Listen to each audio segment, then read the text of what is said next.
আচ্ছা, অনেকেই নতুন বার্ধক্য ভাতা, বিধবা ভাতা, প্রতিবন্ধী ভাতা, লক্ষ্মীর ভাণ্ডারে আবেদন যারা যারা করেছিলেন ভাবছেন তাদের কথায় সব ধামাচাপা পড়ে গেল। মোটেই না। যারা যারা আবেদন করে রেখেছিলেন কিন্তু এখনো পর্যন্ত কোনো সংবাদ পাচ্ছেন না, তাদের জন্য আজকে একটি ভিডিও উপস্থাপন করছি। কিছু আমি ঠিক বলে দেব যেগুলো আপনাদের কিন্তু খুবই কাজে লাগবে, খুবই মূল্যবান। দেখুন, যারা যারা প্রথমে বলি লক্ষ্মী ভাণ্ডারের কথা, যাদের যাদের 25 বছর বয়স হয়ে গেছে, যে সমস্ত মহিলাদের, তারা লক্ষ্মীর ভাণ্ডার পায়, সকলেই জানে। তো গত কয়েক মাস আগে যখন দুয়ারে সরকার ক্যাম্প হয়েছিল, তখন যাদের যাদের 25 বছর হয়ে গিয়েছিল তারা কিন্তু প্রত্যেকেই লক্ষ্মী ভাণ্ডারের জন্য আবেদন করেছিলেন। বাট এখনো পর্যন্ত প্রায় 5 থেকে 6 মাস হয়ে গেল, একটা টাকাও তারা পাচ্ছেন না, মানে লক্ষ্মী ভাণ্ডার পায়নি। কেন পায়নি? কারণ মুখ্যমন্ত্রী এখনো পর্যন্ত কোনো সুরাহা করেননি, শুধুমাত্র জমাটাই হয়েছে। এবারে বলি, তাহলে যারা যারা জমা দিয়েছিলেন তাদের তো 5-6 মাস লস গেলই, এবং অনেকেই কিন্তু এই 5-6 মাসের মধ্যে 25 বছর প্লাস কমপ্লিট করে নিয়েছেন, তাদেরও আবার লক্ষ্মী ভাণ্ডার দেওয়ার সময় হয়ে গেছে। তাহলে যারা আবেদন করেছিলেন, নতুনদের কথা বলছি আমি, তারা এবং যারা আবেদন করবেন বলে ভাবছেন বা যাদের 25 বছর হয়ে গেছে, তারা এখন কি করবেন বলে দিচ্ছি। যারা যারা লক্ষ্মী ভাণ্ডার আবেদন করেছিলেন তারা অনুগ্রহ করে স্ট্যাটাসটি চেক করুন। সেখানে আপনাদের যে স্ট্যাটাস, লক্ষ্মী ভাণ্ডার স্ট্যাটাস কীভাবে চেক করবেন? আপনার মোবাইল নাম্বার, যে রেজিস্টার মোবাইল নাম্বারটা আধার কার্ড আছে, সেই মোবাইল নাম্বার ধরে অথবা আধার কার্ড নাম্বার ধরে আপনারা তথ্য মিত্র কেন্দ্রে যান বা অনলাইন সার্ভিস সেন্টারে যান, সে বা আপনাদের নিকটবর্তী পঞ্চায়েতে যান। সেখানে গিয়ে আপনারা আপনাদের লক্ষ্মী ভাণ্ডার স্ট্যাটাসটা চেক করবেন যে আপনাদের স্ট্যাটাসটা অ্যাক্টিভ আছে নাকি নীল হয়ে গেছে, কি হয়েছে আপনারা দেখে নেবেন, তাহলেই বুঝতে পারবেন। যদি দেখেন যে অ্যাক্টিভ আছে, তাহলে জানবেন আপনারা 100% কিন্তু পাবেন, লক্ষ্মীর ভাণ্ডার পাবেন, নিশ্চিত থাকতে পারেন। এরপরে বলি, যারা 25 বছর হয়ে গেছে তারা কি করবেন? ডিসেম্বর মাস, তাই তো, এখন কি মাস চলছে? নভেম্বর। আর কিছুদিন পর ডিসেম্বর মাসে কিন্তু বিরাট বিরাট সুখবর আসতে চলেছে।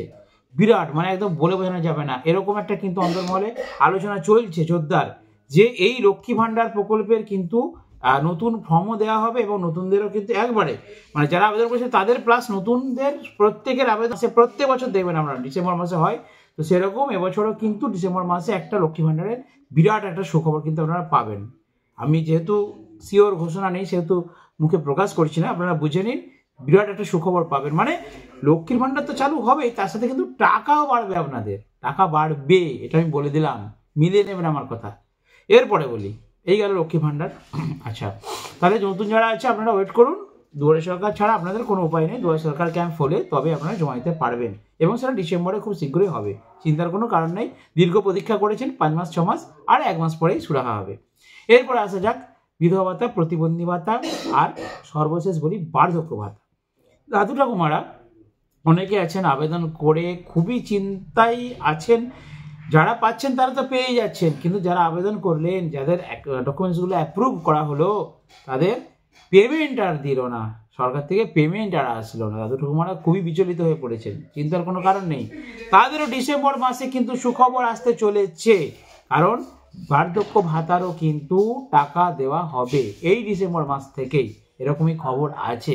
আমি বিভিন্ন সংবাদ মাধ্যম, বিভিন্ন ওয়েবসাইট প্রতিদিন রাত্রে একবার করে সার্চ করি, তাই বলছি, ভরসা দিচ্ছি আপনাদের, ডিসেম্বর মাস থেকে যদি না হয় আমার কথা মিলিয়ে নেবে। এবারে আসা যাক বিধবা ভাতা, তার সাথেই কিন্তু এই 2-3টি প্রকল্প, বিধবা ভাতা, প্রতিবন্ধী ভাতা, এদের ডকুমেন্টসগুলো দেওয়া হয়, ফর্ম দেওয়া হয়, এবং এদের সাথেই কিন্তু বার্ধক্য ভাতার সঙ্গে অ্যাটাচড করে কালেকশন করা হয়, এবং যে সরকারি প্রসিডিওর আছে সেই সরকারি প্রসিডিওরের মাধ্যমে কিন্তু ভেরিফিকেশন করার পর আপনাদের অ্যাপ্রুভ করা হয় এবং টাকা দেওয়া হয়। তাই নতুন যারা বার্ধক্য ভাতা আবেদন করেছেন, যদি আপনাদের অ্যাপ্রুভ দেখায় স্ট্যাটাস, আপনারা কিন্তু শিওর পাবেন। আর যাদের যাদের অ্যাপ্রুভ দেখাচ্ছে না, পেন্ডিং হয়ে রয়ে গেছে, মানে ঝুলে রয়ে গেছে, ঠিক আছে, তাদের জন্য বলছি তারা চেষ্টা করবেন পুনরায় জমা দেওয়ার, ঠিক আছে। কারণ একবার যদি নতুনদের দেওয়া শুরু করে, তাহলে আগে যারা আবেদন করে গেছেন তারাও তো পাবেন, আর যারা ফ্রেশ ক্যান্ডিডেট নতুন দিচ্ছেন আবেদন করেছেন তারাও কিন্তু পাবেন। দাদু ঠাকুমারা আপনারা কষ্ট করে আর একটা মাস ধৈর্য ধরুন, ডিসেম্বর মাসে আপনাদেরও ফর্ম জমা নেওয়া হবে, এরকম খবর আছে, এবং আমি খবর পেলে অবশ্যই আমার এই চ্যানেলের মাধ্যমে সেটা ভিডিও বানিয়ে শেয়ার করব। তাই ভিডিওকে আর দীর্ঘায়িত করছি না, আপনারা অবশ্যই কিন্তু যখনই কোনো সরকারি ক্যাম্প হবে বা কোনো প্রতিষ্ঠানে এগুলো কালেকশন করা হবে ফর্মগুলো, সেখানে গিয়ে খোঁজখবর নিয়ে কষ্ট করে দেবেন। কারণ একবার যদি প্রকল্পের টাকা, যে কোনো ভাতা, লক্ষ্মী ভাণ্ডার, বার্ধক্য ভাতা, বিধবা ভাতা, প্রতিবন্ধী ভাতা, যে কোনো ভাতা প্রকল্পের টাকা যদি একবার ঢুকতে শুরু করে, প্রত্যেকেই আপনারা জানেন যে সেই টাকা কিন্তু দীর্ঘদিন তারা পেতেই থাকবেন, সেই টাকা পাওয়ার বন্ধ হবে না। ঠিক আছে? তো যাই হোক, আজকে ছোট্ট একটা আপডেট আপনাদেরকে শেয়ার করলাম। ডিসেম্বর মাসে খুশিখবর আসতে চলেছে, আর অবশ্যই করে রাখুন, কারণ আগামী দিনে আমি এই চ্যানেলে রাজ্য সরকার এবং কেন্দ্র সরকারের বিভিন্ন আপডেট খবর শেয়ার করে দেবো। দেখা নেক্সট ভিডিওতে। বন্ধুরা ভালো থাকবেন, সুস্থ থাকবেন।